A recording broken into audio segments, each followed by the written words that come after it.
2 বছর পর বাবার বাড়িতে ফিরে এসে আমি একদম কল্পনাও করতে পারিনি যে এমন কিছু ঘটবে। মায়ের অনুপস্থিতিতে আমরা 2 বোনই ছিলাম বাড়িতে। বাবা প্রতিদিন রাতে মদ্যপ অবস্থায় ফিরে আসতেন এবং ছোট বোনকে তার ঘরে নিয়ে যেতেন। এতদিন পর যখন আমি বাড়ি এলাম তখন বাবার আচরণে কিছুটা পরিবর্তন দেখলাম। তিনি মদ খেয়ে আমাকে তার ঘরে নিয়ে যাওয়ার চেষ্টা করছিলেন, আর আমি কিছুই বুঝতে পারছিলাম না আসলে কি হচ্ছে। তিনি কোনো কথা না বলেই আমাকে তার ঘরে নিয়ে। বন্ধুরা, আজকের গল্পটা অনেক বেশি স্পেশাল, তাই সবাই রেডি থাকো। দয়া করে গল্পগুলো ভালো লাগলে ভিডিওটি লাইক, শেয়ার এবং চ্যানেলটি সাবস্ক্রাইব করো প্লিজ। আমি প্রিয়া, 2 বছরের দাম্পত্য জীবনের পর বাবার বাড়িতে এসেছি। আসার পেছনে বিশেষ কোনো কারণ ছিল না। দীর্ঘদিন পর স্বামীও বলল যে বাবার বাড়ির খবর নেওয়া উচিত। তবে এতদিন না আসার মূল কারণ ছিল বাবার মদ্যপানের অভ্যাস। কিছুদিন আগে বাবার ফোন পেয়ে এই সিদ্ধান্ত নিলাম। বাবা বললেন তিনি মদ ছেড়ে দিয়েছেন। তার মলিন মুখ দেখে এবং ছোট বোন তানিয়ার সাথে দেখা করার ইচ্ছা হলো। তানিয়া আগে হোস্টেলে ছিল, এখন একাদশ শ্রেণীতে পড়ে এবং মাত্র 2-3 মাস হলো বাড়ি ফিরেছে। বাড়িতে এসে বাবা আমাকে জড়িয়ে ধরলেন, যেন একটু বেশি স্নেহ দেখাচ্ছিলেন। তানিয়া দেখা করতে এলো, তবে তার মুখে কিছুটা অস্বস্তি ছিল। তানিয়া বাবাকে পানি দিতেও ভয় পাচ্ছিল, যা দেখে আমি বিস্মিত হলাম। জানি না সে কবে থেকে এতটা ভয় পেতে শুরু করেছে, বিশেষ করে বাবা তো এখন মদও ছেড়ে দিয়েছেন। সেদিন দাদু, বাবার বন্ধুর বাবা, আমাদের বাড়িতে এসেছিলেন। তাদের পরিবার আমাদের খুব ঘনিষ্ঠ। বাবার বন্ধু মারা যাওয়ার পর দাদু নিয়মিত আসতেন। বাবাকে মদ ছাড়তেও তিনি উৎসাহ দিয়েছিলেন। সেদিন বাবা দাদুর সাথে বাইরে গিয়েছিলেন। যখন বাবা ফিরে এলেন তখন তার মদ্যপ অবস্থায় দেখে আমি বিস্মিত হলাম। দাদু বললেন, মেয়ে, তোমার বাবার খেয়াল রেখো। তাকে কতবার বলেছি মদ ছেড়ে দিতে, কিন্তু আজ সে মদ্যপানের কারণ হিসেবে বলল যে তার মেয়ে 2 বছর পর বাড়ি এসেছে। আসলেই তোমার বাবা খুব জটিল মানুষ। আমি যখন বাবাকে তার ঘরে পৌঁছে দিতে যাচ্ছিলাম তখন তিনি আমাকে এমনভাবে ধরে রাখলেন যেন আমি তার স্ত্রী।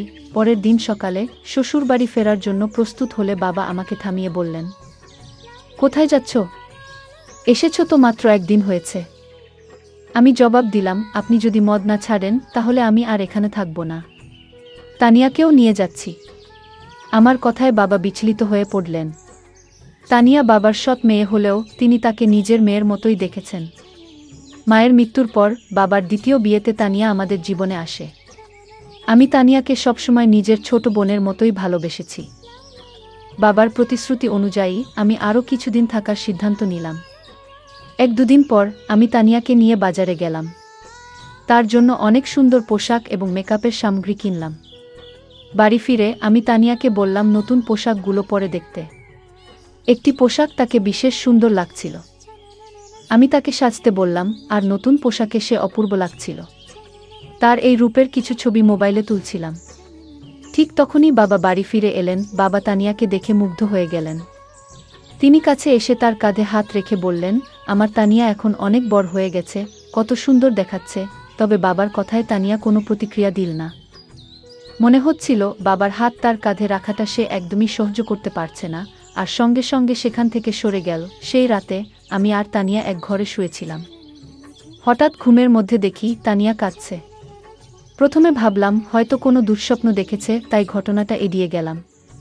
কিন্তু কিছুদিন পর আবার দেখলাম একই ঘটনা, তানিয়া রাতে কাঁদছে। প্রতিদিন কি আর কেউ এত দুঃস্বপ্ন দেখে? তখন থেকেই আমার মনে সন্দেহ জাগতে লাগলো। সেই রাতেই তাকে জাগিয়ে জিজ্ঞেস করলাম, তানিয়া, কি হয়েছে? তুমি কেন কাঁদছো? সে বলল, কিছু না, হয়তো কোনো খারাপ স্বপ্ন দেখেছি। তার কথা শুনে আমারও ঘুম চলে গেল। কিছুক্ষণ আমি নৈশ বাতির আলোতে বসেছিলাম। হঠাৎ আমার দৃষ্টি পড়ল তানিয়ার দিকে। সে ঘুমের মধ্যে পাশ ফিরে শুয়েছিল। আমি খেয়াল করলাম তার শরীরের কিছু অস্বাভাবিক পরিবর্তন। আমার মনে হলো বিয়ের 2 বছর পেরিয়ে গেলেও আমার শারীরিক অবস্থায় তেমন কোনো পরিবর্তন আসেনি। কিন্তু তানিয়ার ক্ষেত্রে ব্যাপারটা সম্পূর্ণ আলাদা ছিল। তার শারীরিক পরিবর্তনগুলো স্পষ্ট ছিল। বাড়িতে ফিরে আমি লক্ষ্য করলাম তানিয়া সবসময় ঢিলেঢালা পোশাক পরছে এবং নিজেকে আড়াল করে চলেছে। তখন বুঝতে পারলাম এর পেছনে নিশ্চয়ই কোনো কারণ আছে। মাত্র 17 বছরের একটি মেয়ের শরীরে এত পরিবর্তন কিভাবে হলো তা ভেবে আমি অবাক হলাম। কৌতূহলী হয়ে আমি তার কলেজের কয়েকজন বন্ধুর সাথে কথা বলি এবং জানতে চেষ্টা করলাম তানিয়ার কি কোনো বিশেষ বন্ধু আছে। সবাই এক কথায় জানালো যে মোটেও সে ধরনের মেয়ে নয়। সে কখনোই দায়িত্বহীন ছিল না। তবে সমস্যা কোথায় তা আমাকে বুঝতে হবে। সেই রাতে যখন আমি ঘুমাচ্ছিলাম, হঠাৎ দেখি বাবা ঘরে এসে তানিয়াকে নিয়ে বাইরে চলে গেলেন। আমি সবকিছু চোখের আড়াল থেকে দেখছিলাম, কিন্তু কিছু বলতে পারলাম না। অনেকটা সময় পার হয়ে গেল, তানিয়া তখনও ঘরে ফিরছিল না। অবশেষে যখন সে ফিরে এলো, আমি খেয়াল করলাম তার হাঁটা স্বাভাবিক নয়।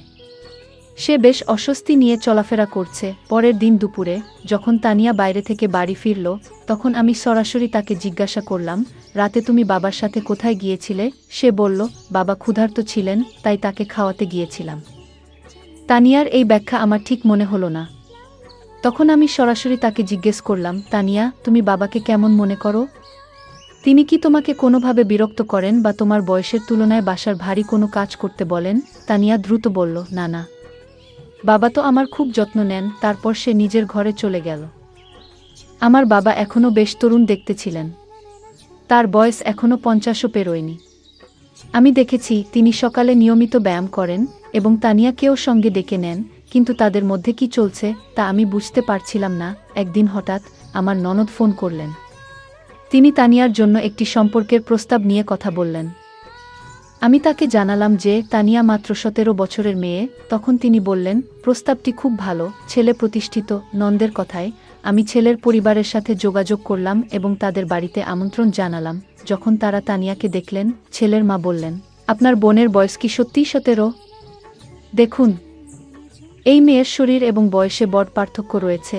এমনকি ছেলের মা স্পষ্ট জানিয়ে দিলেন, কিন্তু ছেলের মা স্পষ্টভাবে বিয়ের প্রস্তাবটি ফিরিয়ে দিলেন, কারণ তাদের মনে হয়েছে তানিয়ার শারীরিক গঠন তার বয়সের তুলনায় অনেকটাই বেশি। আসলে আমাদের তেমন তাড়া ছিল না তার বিয়ের বিষয়ে। তবে নন্দের অনুরোধে আমি তাদের বাড়িতে ডেকেছিলাম। আমি এই দেখার ব্যবস্থা এমন এক সময় করেছিলাম যখন বাবা বাড়িতে ছিলেন না এবং আমি তাকে কিছু জানাইনি। কিন্তু যখন বাবা জানতে পারলেন, তিনি ভীষণ রেগে গেলেন এবং বললেন, তুমি কি পাগল হয়েছ? তানিয়া মাত্র 17 বছরের মেয়ে, আর তুমি তার জন্য এখনই প্রস্তাব আনছ? যদি এখানে থাকতে না পারো, তবে নিজের শ্বশুর বাড়িতে চলে যাও। বাবার এই প্রতিক্রিয়ায় আমি হতবাক হয়ে গেলাম, কারণ এটা তো কেবল সাধারণ একটি দেখাশোনা ছিল, বিয়ে ঠিক করিনি। বাবার তানিয়ার প্রতি অতিরিক্ত মনোযোগ আমাকে চিন্তিত করছিল। যদিও আমি সরাসরি কিছু সন্দেহ করিনি, তবে তাদের আচরণ আমাকে ক্রমশ সন্দেহজনক লাগতে শুরু করছিল। তানিয়াকে প্রায়ই বাবার পিছনে ঘুরতে দেখতাম। বাবা আমার সাথে এত রাগ করলেও আমি শ্বশুর বাড়ি যেতে চাচ্ছিলাম না। দাদাজি, যিনি আমাদের বাড়ি থেকে 2টি বাড়ি পড়ে থাকতেন, আমাদের মধ্যে এই সমস্যা লক্ষ্য করেছিলেন। তিনি বাবাকে বোঝানোর চেষ্টা করলেন, মেয়ের সাথে এমনভাবে কথা বলা উচিত নয়। কিন্তু বাবা কারো কথা শোনার মতো অবস্থায় ছিলেন না এবং রেগে নিজের ঘরে চলে গেলেন। তার পেছনেই তানিয়া এক গ্লাস পানি নিয়ে ঘরে ঢুকে গেল, যেন বাবার প্রতি তার অতিরিক্ত খেয়াল ছিল। দাদাজি আমাকে বললেন, প্রিয়া, যদি তোর বাবার এই আচরণ পছন্দ না হয়, তুই নিশ্চিন্তে শ্বশুর বাড়ি চলে যা। আমি এখানে দুজনেরই খেয়াল রাখব, কোনো চিন্তা করিস না। দাদাজি খুব দায়িত্বশীল মানুষ ছিলেন এবং সবসময় আমাদের বাড়ির খেয়াল রাখতেন। 2 দিন পর আমি শ্বশুর বাড়ি চলে গেলাম। সেখানে পৌঁছে দেখি আমার ননদ আগে থেকেই এসেছে। সে বলল, প্রিয়া, আমি তোকে শুধু একটা পরামর্শই দিয়েছিলাম। ওই পরিবার থেকে আমার কাছে ফোন এসেছিল। তারা বলেছে তোমার বোন সম্পর্কে আমাকে কিছু ভিন্ন কথা বলা হয়েছে। তিনি বললেন, মেয়েটি বিয়ের আগেই শরীরের অদ্ভুত পরিবর্তন করেছে। আমার শ্বশুর বাড়িতেও তানিয়ার শারীরিক পরিবর্তন নিয়ে কথা হচ্ছিল। এরপর ননদ আমাকে বললেন, প্রিয়া, রাগ করো না, তবে এখনও তোমার হাতে সময় আছে। তুমি এখনই ভালো কোনো পরিবারের সাথে তানিয়ার বিয়ের ব্যবস্থা করো, কারণ তার বয়স বাড়লে শরীরের পরিবর্তন আরও বেশি হবে। তখন তার জন্য উপযুক্ত পাত্র খুঁজে পাওয়া কঠিন হয়ে যাবে। নন্দের কথা সত্যিই ছিল। আমি তার কাছ থেকে আরও 4-5টি প্রস্তাবের যোগাযোগ নম্বর নিলাম এবং সরাসরি আমার বাবার বাড়িতে চলে গেলাম। সেখানে গিয়ে বাবাকে স্পষ্ট বললাম, আমি তানিয়ার জন্য সম্পর্ক দেখতে শুরু করেছি।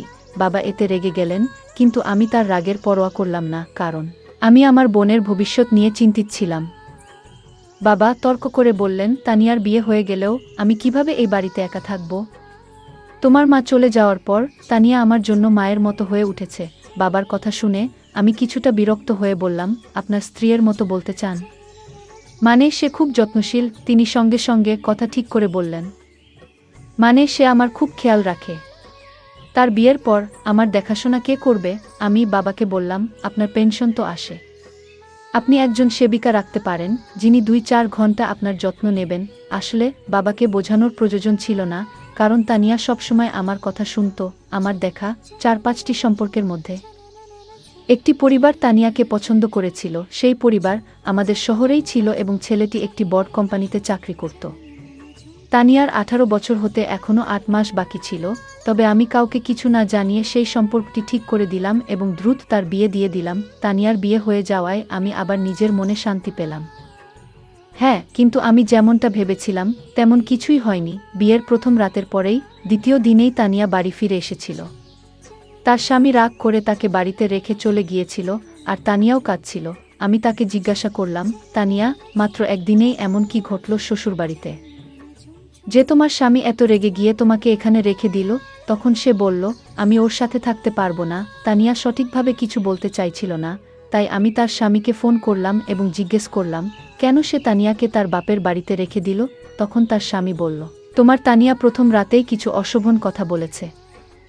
যখন আমি তার কাছে গিয়েছিলাম সে বলল, আমি তোমার সাথে মানিয়ে নিতে পারবো না, আমি শুধুমাত্র আমার বাবার সাথে অভ্যস্ত। মাত্র 7 বছরের একটি মেয়ে এমন কিছু বলবে, তা শুনে আমার কাছে অদ্ভুত লেগেছে। এছাড়াও আমরা জেনেছি যে তানিয়া গত কয়েক মাস ধরে তার বাবার সাথে একা বাস করছে। কিন্তু ব্যাপারটা এখানেই শেষ নয়, সে তার আসল বাবা নন। তুমি যেটা ভালো মনে করো সেটা করো, কিন্তু আমি তাকে আমার বাড়িতে ফিরিয়ে নিতে পারবো না। তানিয়া কেন এমন পাগলামি করল কিছুই বুঝতে পারছিলাম না। নিজের মেয়েকে বিয়ের দ্বিতীয় দিনেই বাড়িতে ফিরে আসতে দেখে আশ্চর্যজনকভাবে তার বাবা একটুও চিন্তিত ছিলেন না, বরং তিনি অনেক খুশি ছিলেন। গত কয়েকদিন ধরে তিনি রাতে তানিয়াকে তার ঘরে ডাকতেন এবং বসাতেন।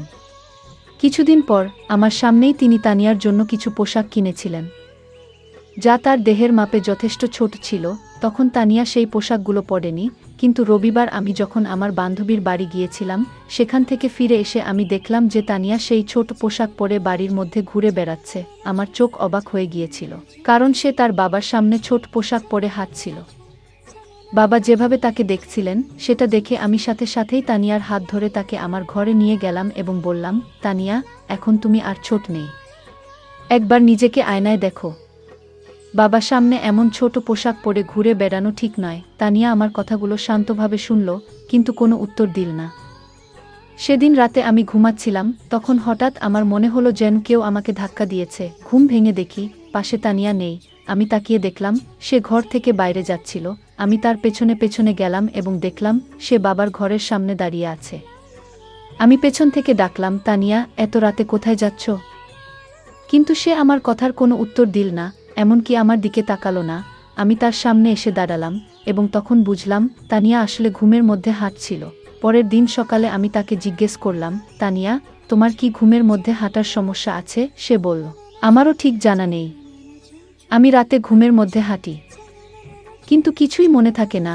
আমরা যখন কথা বলছিলাম তখন আমার স্বামীর ফোন এলো। তিনি কয়েকদিনের মধ্যে আমাকে নিয়ে যেতে আসবেন বলে জানালেন। তানিয়া এই কথোপকথন শুনে আমাকে যেতে দিতে একদম রাজি ছিল না। ঠিক সেই মুহূর্তে দাদু সেখানে এসে হাজির হলেন। 7 বছর বয়স হলেও দাদু এখনও বেশ শক্তিশালী ছিলেন। আমাদের কথাবার্তা অনেকেই শুনছিল। দাদু তানিয়াকে বললেন, তুমি শ্বশুরবাড়িতে থাকতে চাও না, কিন্তু তোমার বড় বোন তোমার মতো নয়, তার অনেক দায়িত্ব আছে।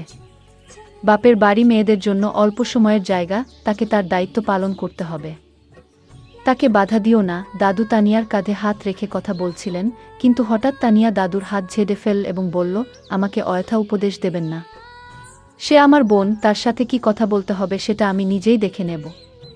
আপনি নিজের বিশ্বাসটা দেখুন। তানিয়ার এমন অদ্ভুত আচরণ আমারও ভালো লাগেনি। কয়েকদিন পর আমার স্বামী আমাকে নিতে আমার বাপের বাড়িতে এলো। তানিয়া তার জামাইয়ের কাছে কিছুদিনের জন্য বাড়িতে থাকার জেদ ধরল। আমার স্বামী ও তানিয়ার জেদ দেখে রাজি হয়ে গেলেন। আমার স্বামী আমাকে বলল, প্রিয়া, তুমি গত কয়েকদিন ধরে বাপের বাড়িতে আছো। এই সময়ে তোমার বোনের সাথে অনেক কিছু ঘটেছে। তুমি একবারও তার সাথে এ বিষয়ে কথা বলেছ? আমি বললাম, এ নিয়ে কথা বলার কি আছে? যা হচ্ছে সবই সে নিজের ইচ্ছেতে করছে। আমার কথা শুনে স্বামী শুধু মাথা নাড়ল, কিছু বলল না। সেদিন রাতে আমরা একসাথে ঘুমাতে গেলাম, আর তানিয়া তার বাবার ঘরে ঘুমাচ্ছিল। পরের দিন আমরা সবাই ছোট্ট একটি ট্রিপে যাওয়ার পরিকল্পনা করেছিলাম। সকালে উঠে দেখলাম তানিয়া বাবার ঘর থেকে বের হয়নি। আমি বাবাকে জিজ্ঞেস করলাম, তানিয়া কোথায়? বাবা বলল, বাড়ির মধ্যে কোথাও আছে। তাকে খুঁজতে খুঁজতে আমি ছাদে গেলাম। সেখানে দেখলাম তানিয়া এক কোণে বসে কাঁদছে এবং বারবার তার পেট চেপে ধরছে। আমি বললাম, তানিয়া, তোমার কি পেট ব্যথা করছে? তুমি এখানে একা বসে আছো কেন? সে কোনো উত্তর দিতে চাচ্ছিল না। আমি আবার বললাম, তানিয়া, তুমি তো তোমার জামাইকে এখানে থাকার জন্য জেদ করেছিলে। তোমার জামাই পুরো ট্রিপের আয়োজন করেছে, আমরা বাইরে ঘুরতে যাচ্ছি, আর তুমি এখানে কাঁদছো। ঠিক করে বলো, কি হয়েছে তোমার? আমি যখন কথা বলছিলাম, হঠাৎ তানিয়া আমাকে জড়িয়ে ধরে আরও জোরে কাঁদতে শুরু করল। সে বলল, দিদি, আমি কোথাও যেতে চাই না। তুমি বাবাকে নিয়ে যাও। আজ আমি আমার স্বামীকে ভীষণ মিস করছি। তানিয়া হঠাৎ করে তার স্বামীকে কেন এত মনে পড়ছে সেটা আমি বুঝতে পারছিলাম না। আমি তানিয়ার কথা কিছুতেই বুঝতে পারছিলাম না। তাই তাকে ঘরে নিয়ে এলাম। ঘরে এসে সে নিজের ঘরে ঢুকে চুপচাপ হয়ে গেল। তখন আমি বাবাকে বললাম, তানিয়ার শরীর হয়তো ভালো নেই, কাল তাকে নিয়ে বাইরে ঘুরতে যাব। বাবা সেদিন ছুটিতে ছিলেন, কিন্তু হঠাৎ মনে পড়ল জরুরি কিছু কাজ বাকি আছে। তিনি বললেন, তোমরা ঘুরতে যাও, আমি কাজে যাচ্ছি। বাবার আচরণ আমার কাছে অদ্ভুত লাগল। তিনি বাড়িতে থাকার কথা বলেছিলেন, অথচ এখন কাজের অজুহাত দিচ্ছেন। তানিয়া বলল, আমি যতই অসুস্থ থাকি, তোমাদের সাথে বাইরে যাব। আমি জানতাম তার শরীর ভালো নেই, তাই বললাম, আজ তুমি বিশ্রাম করো, কাল আমরা বাইরে যাব। পরে বাবা আর তানিয়া আমাদের সাথে বাইরে গেলেন না। কিন্তু আমি আর আমার স্বামী ঘোরার পরিকল্পনা বাতিল না করেই বেরিয়ে পড়লাম। সন্ধ্যায় তানিয়ার স্বামীকে নিয়ে বাড়ি ফিরে দেখি তানিয়ার ঘর থেকে কিছু অদ্ভুত আওয়াজ আসছে। তার সেই আওয়াজ শুনে আমরা ভীষণ ভয় পেয়ে গেলাম। আমরা দৌড়ে তার ঘরের কাছে গেলাম, কিন্তু ঘরের দরজা ভেতর থেকে বন্ধ ছিল। আমার স্বামী দরজাটা ভেঙে ফেলল, আর ভেতরে যা দেখলাম তা দেখে আমরা যা দেখলাম তাতে আমরা গভীরভাবে বিচলিত হয়ে পড়েছিলাম। আমার 17 বছরের বোন তানিয়া এমন একজন বৃদ্ধের সাথে ছিল, যার আচরণ একেবারেই অনুচিত ও অপ্রত্যাশিত ছিল। সেই দৃশ্য দেখে আমার স্বামী প্রচণ্ড রেগে গিয়ে সরাসরি সেই ব্যক্তির দিকে এগিয়ে যায় এবং তাকে জিজ্ঞাসা করতে শুরু করে। যখন আমরা বাড়ি থেকে বাইরে ছিলাম, তখন শুধু বাবা আর তানিয়া ছিল ঘরে। কিন্তু যেটা ঘটছিল তার কেন্দ্রে ছিল এক প্রবীণ ব্যক্তি, যিনি প্রায় 60 বছরের। আমি বাবার ঘরে গিয়ে দেখি তিনি সম্পূর্ণভাবে অচেতন অবস্থায় পড়ে আছেন। ঠিক সেই মুহূর্তে তানিয়া আমার কাছে ছুটে এসে জড়িয়ে ধরে। আমি তাকে শান্ত করে জিজ্ঞেস করলাম, তানিয়া, আসলে কি ঘটছে? এই ব্যক্তি কি তোমার সাথে এর আগেও এমন কিছু করেছে? তানিয়া চোখ মুছতে মুছতে বলল, হ্যাঁ দিদি, দাদু অনেকবার আমার প্রতি অন্যায় আচরণ করেছে। এমনকি গতকাল রাতেও তার আচরণ খুবই খারাপ ছিল। দাদু বাবাকে কিছু টাকা ঋণ দিয়েছিলেন, কারণ বাবার বাজে অভ্যাসের জন্য আমাদের বাড়িটা প্রায় বিক্রি হওয়ার পথে ছিল। তখন দাদু আমাদের সাহায্য করেছিলেন। বাবা সেই ঋণ শোধ করতে না পারলে হয়তো আইনগত সমস্যায় পড়ে যেতেন। সে সময় আমি ভেবেছিলাম দাদু একজন ভালো মানুষ, কিন্তু পরে বুঝতে পারলাম তার আসল চেহারা অন্যরকম। দাদু প্রায়ই বাড়িতে এসে বাবার সাথে মদ খেতেন, আর বাবা ঘুমিয়ে পড়লে আমাকে অত্যাচার করতেন। গতকালও একইভাবে আমাকে হুমকি দিয়ে বললেন, কাউকে বললে বাবাকে জেলে পাঠাবো। এতদিন এসব সহ্য করেছি, কিন্তু তোমাকে বলতে পারিনি। তুমি আমাকে সবসময় ভুল বুঝেছ, কখনো পাশে দাঁড়াওনি। বাবাকেও কিছু বলতে পারিনি, কারণ তিনি বারবার মদের মধ্যে ডুবে যেতেন। বাবাও সবসময় আমার সাথে রাগ করতেন, আর আমি কিছুই করতে পারতাম না। বিয়ের পরও সেই বৃদ্ধ লোকটার কথা মনে পড়ত, যা আমাকে কষ্ট দিত। এজন্য রাতে ঘুমের মধ্যে অজান্তেই কিছু বলতাম, কখনো বাবার নামও বেরিয়ে আসত। আমার স্বামীও আমাকে বুঝতে পারেননি। বিয়ের দুদিন পরেই আমাকে বাপের বাড়ি রেখে চলে যান। তানিয়ার কথা শুনে আমার চোখে জল এলো। তার স্বামী ও দুলাভাইও কাঁদছিলেন। আমি তাকে না বুঝেই সবসময় রাগ দেখিয়েছি, বড় বোন হিসেবে আমার দায়িত্ব পালন করিনি। আমি তানিয়ার কাছে ক্ষমা চাইলাম। বাবা যখন সব জানলেন, তখন নিজেকে দোষী ভাবতে লাগলেন। মদের নেশায় তিনি আমাদের পরিবারকে বিপদে ফেলেছিলেন। আমি তানিয়াকে কিছুদিন নিজের কাছে রাখলাম। তার মানসিক অবস্থার উন্নতি হলো। 8 বছর বয়সে তার স্বামী আবার তাকে বাড়ি নিয়ে গেল। অতীত মেনে নিলেও তানিয়ার সহ্য করা কষ্টের পূরণ আমাদের কারো পক্ষে সম্ভব ছিল না।